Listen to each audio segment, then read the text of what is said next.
ಮಕ್ಕಳೇ, ಇವತ್ತಿನ ವಿಡಿಯೋದಲ್ಲಿ ನಾವು ಕತೆಗಾರ ಮಂಜಣ್ಣ ಅನ್ನೋ ಪಾಠವನ್ನ ನೋಡೋಣ. ಇದು ಸಾಹಿತ್ಯ ಸಂಗಮ ಪುಸ್ತಕದಿಂದ ಆರಿಸಲಾಗಿದೆ. ಇದರ 3 ಭಾಗವನ್ನು ನಾವು ಹಿಂದಿನ ವಿಡಿಯೋದಲ್ಲಿ ನೋಡಿದೀವಿ. ಇದು 4ನೇ ಭಾಗ, ಕತೆಗಾರ ಮಂಜಣ್ಣ.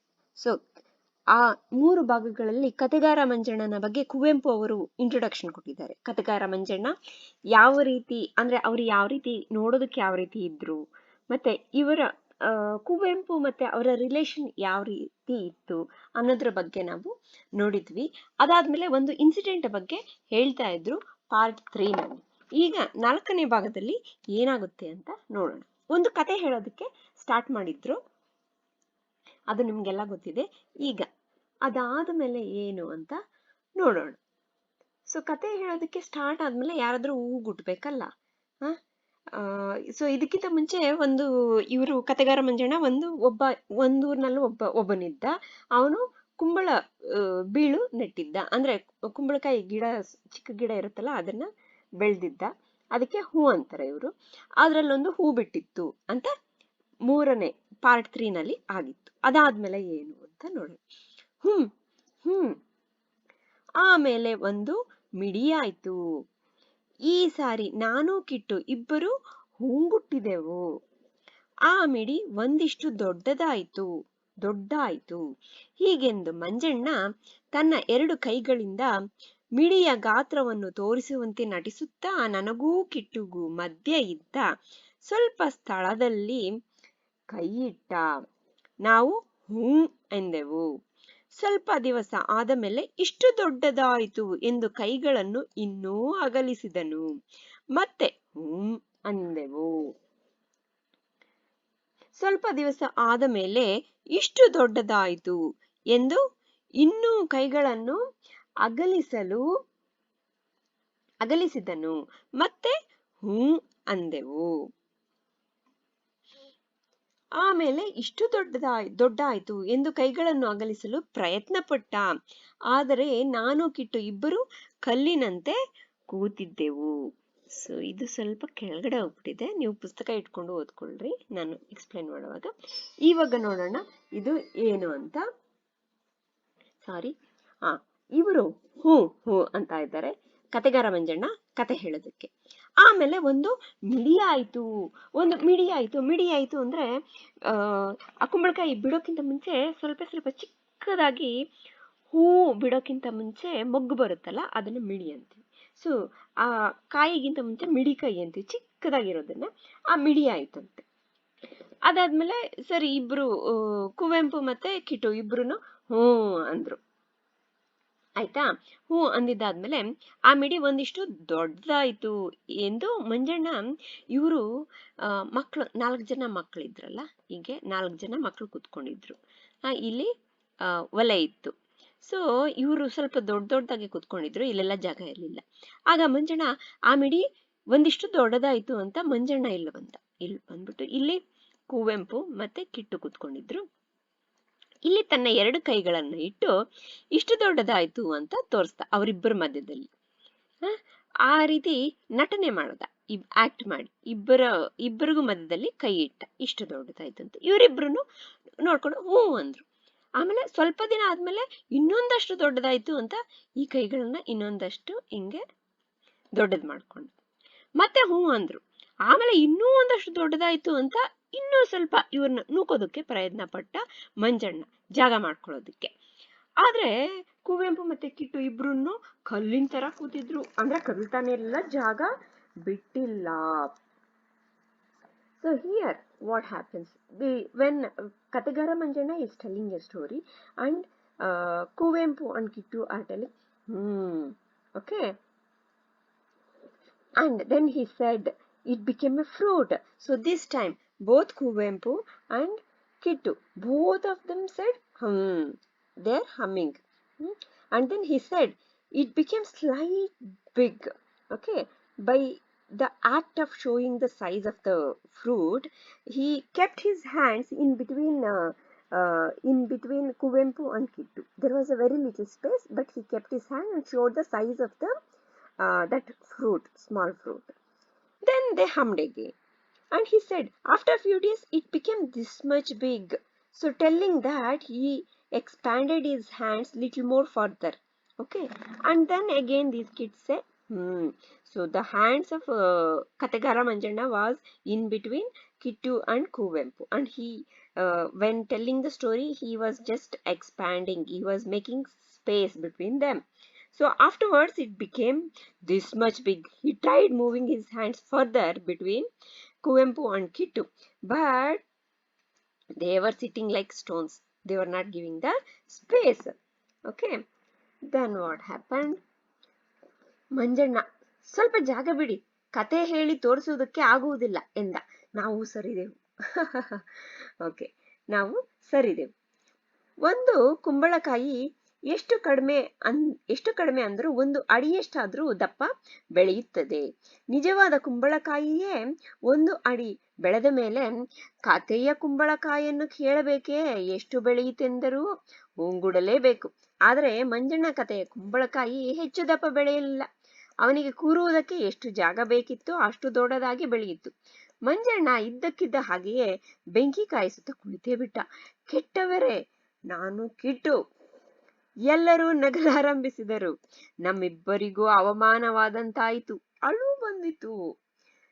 ಆದರೆ ಸಹಿಸಲಾರದ ನಗು ಅಳುವನ್ನು ಮೀರಿ ಹೊರಟಿತು.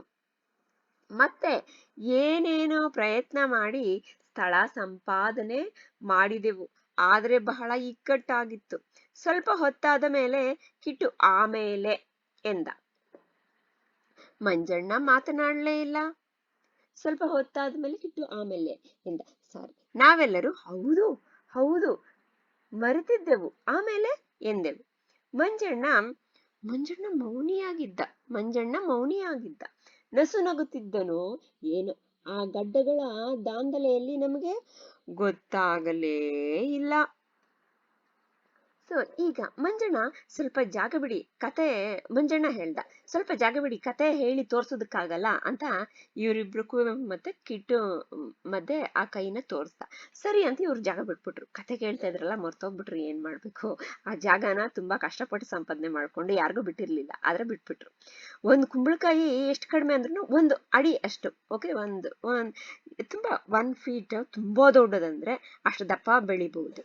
ಆದ್ರೆ ನಿಜವಾದ ಕುಂಬಳಕಾಯಿನೇ 1 ಅಡಿ ಬೆಳೆಯಬೇಕಾದ್ರೆ ಕಥೆಯಲ್ಲಿರೋ ಕುಂಬಳಕಾಯಿ ಕೇಳ್ಬೇಕಾ? ಎಷ್ಟು ದೊಡ್ಡದಾದ್ರೂ ಬೆಳಿಬಹುದಲ್ವಾ? ಅದಕ್ಕೆ ನಾವು ಹೂ ಅನ್ಲೇಬೇಕಾಗುತ್ತೆ. ಆದ್ರೆ ಮಂಜಣ್ಣ ಕತೆ ಕುಂಬಳಕಾಯಿ ಹೆಚ್ಚು ದಪ್ಪ ಬೆಳೆಯಲಿಲ್ಲ. ಎಷ್ಟು ದಪ್ಪ ಬೆಳೀತು? ಅವನಿಗೆ ಕೂತ್ಕೊಳ್ಳೋದಕ್ಕೆ ಎಷ್ಟು ಜಾಗ ಬೇಕಾಗಿತ್ತೋ ಅಷ್ಟು ದಪ್ಪ ಮಾತ್ರ ಬೆಳೀತು.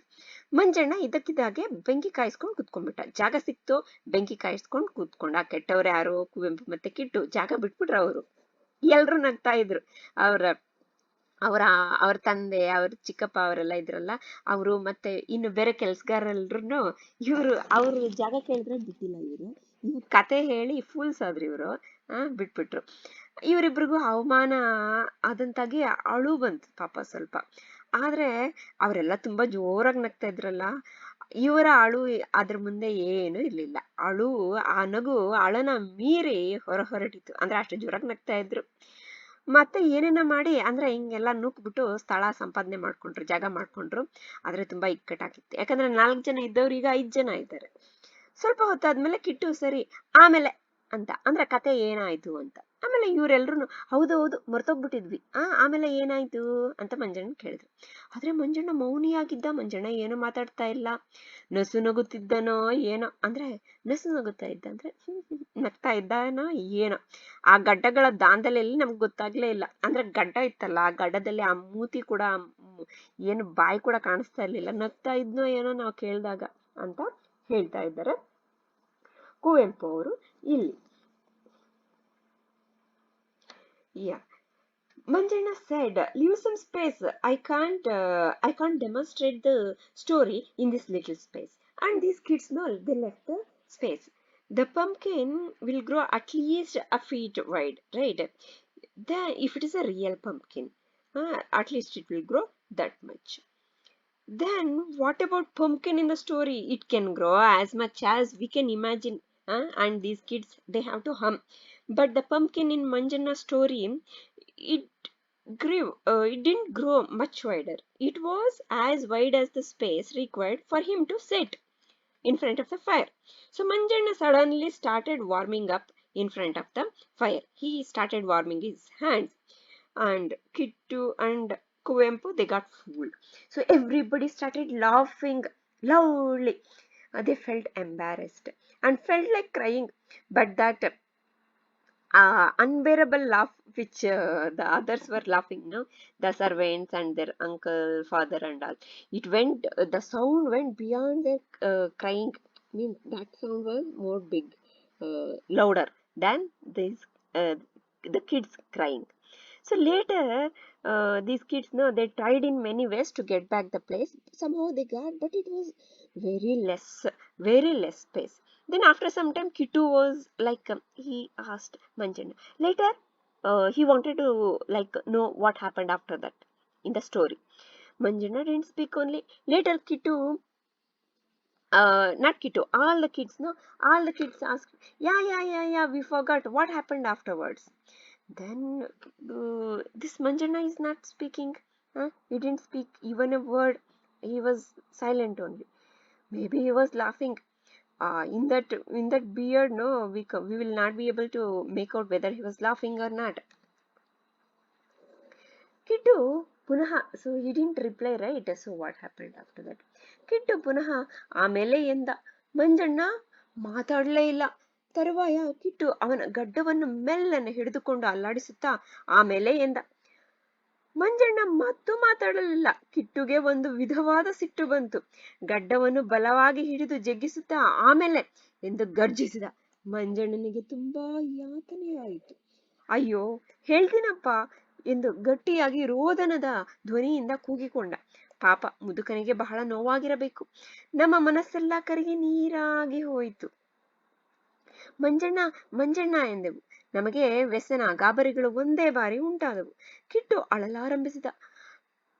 ಪೆಟ್ಟೆಲ್ಲ ಮಂಜಣ್ಣನಿಗೆ, ನೋವೆಲ್ಲ ಕಿಟ್ಟಣ್ಣನಿಗೆ ಎನ್ನುವ ಹಾಗೆ ಮಂಜಣ್ಣ ಕಿಟ್ಟುವನ್ನು ಪ್ರೀತಿಪೂರ್ವಕವಾಗಿ ಮಾತುಗಳಿಂದ ಸಮಾಧಾನಗೊಳಿಸಿದ. ಆದರೂ ಕಿಟ್ಟು ನೀರವವಾಗಿ ಬಿಕ್ಕು ಅಳುತ್ತಲೇ ಇದ್ದ. ಬಿಕ್ಕಿ ಅಳುತ್ತಲೇ ಇದ್ದ. ಈಗ ನೋಡಿ, ಕಿಟ್ಟು ಆಮೇಲೆ ಮತ್ತೆ ಕೇಳ್ದ, ಆಮೇಲೆ ಅಂತ ಮಂಜಣ್ಣನ ಏನಾಯ್ತು ಸ್ಟೋರಿನಲ್ಲಿ ಅಂತ. ಮಂಜಣ್ಣ ಮಾತಾಡ್ತಾನೆ ಇಲ್ಲ. ಅದಾದ್ಮೇಲೆ ಕಿಟ್ಟು ಮಂಜಣ್ಣನ ಗಡ್ಡನ ಮೆಲ್ಲಗೆ ಹಿಡ್ಕೊಂಡು ಅಲ್ಲಾಡ್ತಾ ಆಮೇಲೆ ಏನಾಯ್ತು ಅಂತ ಕೇಳ್ದ. ಮಂಜಣ್ಣ ಮತ್ತು ಮಾತಾಡ್ತಾ ಇಲ್ಲ. ಕಿಟ್ಟುಗೆ ತುಂಬಾ ಕೋಪ ಬಂತು, ಒಂದು ರೀತಿಯಾದ ಕೋಪ ಬಂತು. ಆ ಗಡ್ಡನ ಪಾಪ ಹಿಂಗ್ ಹಿಡ್ಕೊಂಡು ಅಲ್ಲಾಡಿಸಿ ಕೇಳ್ತಾ ಇದ್ದಲ್ಲ, ಒಂದೇ ಸಲ ಹಿಂಗ್ ಹಿಡ್ಕೊಂಡು ಕೆಳಗೆ ಹೇಳಿದ ಆಮೇಲೆ ಅಂತ ಜೋರಾಗಂದ. ಮಂಜಣ್ಣನಿಗೆ ತುಂಬಾ ನೋವಾಯ್ತು, ಯಾತನೆ ಆಯ್ತು. ಅಯ್ಯೋ ಹೇಳ್ತೀನಪ್ಪ ಅಂತ ಒಂದು ರೀತಿ ರೋದನದ, ಒಂದು ರೀತಿ ದುಃಖವಾದ ಧ್ವನಿಯಿಂದ ಕೂಗ್ಕೊಂಡ. ಪಾಪ ಮುದುಕನಿಗೆ ನೋವಾಗಿರ್ಬೇಕು. ಇವ್ರ ಮನ್ಸೆಲ್ಲ ಕರಗಿ ನೀರಾಗೋಯ್ತು. ಮಕ್ಕಳ ಮನ್ಸೆಲ್ಲ ಕರಗಿ ನೀರಾಗೋಯ್ತು. ಯಾಕಂದ್ರೆ ಮಂಜಣ್ಣನಿಗೆ ತುಂಬಾ ನೋವಾಗಿ ಅಯ್ಯೋ ಹೇಳ್ತೀನಪ್ಪ ಅಂತ ಒಂದು ರೀತಿ ದುಃಖದಲ್ಲಿ ಹೇಳ್ದ. ಇವರೆಲ್ಲರ ಮಕ್ಕಳೆಲ್ಲ ಮಂಜಣ್ಣ ಅಂದ್ರು. ಅಂದ್ರೆ ಅವ್ರಿಗೆ ಗಾಬರಿ ಆಯ್ತು. ಏನಾಯ್ತೋ ಏನೋ, ಒಂದು ರೀತಿ ವ್ಯಸನ ಗಾಬರಿ ಆಯ್ತು, ಒಂದೇ ಬಾರಿಗೆ ಆಯ್ತು. ಕಿಟ್ಟು ಅಳೋದಕ್ ಸ್ಟಾರ್ಟ್ ಮಾಡ್ಬಿಟ್ಟ. ಕಿಟ್ಟುಗೇನೋ ಆಗಿಲ್ಲ, ಕಿಟ್ಟುನ ಯಾರು ಹೊಡೆದಿಲ್ಲ, ಏನೋ ಮಾಡಿಲ್ಲ. ಆದ್ರೆ ಅವನು ಅಳೋದಕ್ ಸ್ಟಾರ್ಟ್ ಮಾಡ್ದ. ನೋವೆಲ್ಲ ಮಂಜಣ್ಣನ್ಗೆ, ನೋವಲ್ಲ ಪೆಟ್ಟು ಮಂಜಣ್ಣನ್ಗೆ, ಅದ್ರ ನೋವು ಕಿಟ್ಟಣ್ಣನಿಗೆ, ಅಂದ್ರೆ ಕಿಟ್ಟುಗೆ ಅನ್ನೋ ಹಾಗೆ ಈ ಕಿಟ್ಟು ಆಳೋದಕ್ಕೆ ಸ್ಟಾರ್ಟ್ ಮಾಡಿದೆ. ಸರಿ, ಮಂಜಣ್ಣ ಏನ್ ಮಾಡೋದು? ಕಿಟ್ಟು ಬಂದು ಅಳ್ತಾ ಇದ್ದಾನೆ, ಮಗು ಪಾಪ. ಸೊ ಮಂಜಣ್ಣ ಏನೇನೋ ಪ್ರೀತಿಯಾದಂತಹ ಮಾತುಗಳನ್ನ ಹೇಳಿ ಅವನ್ನ ಸಮಾಧಾನ ಪಡಿಸೋದಕ್ಕೆ ಪ್ರಯತ್ನ ಪಡ್ತಾ ಇದ್ದ.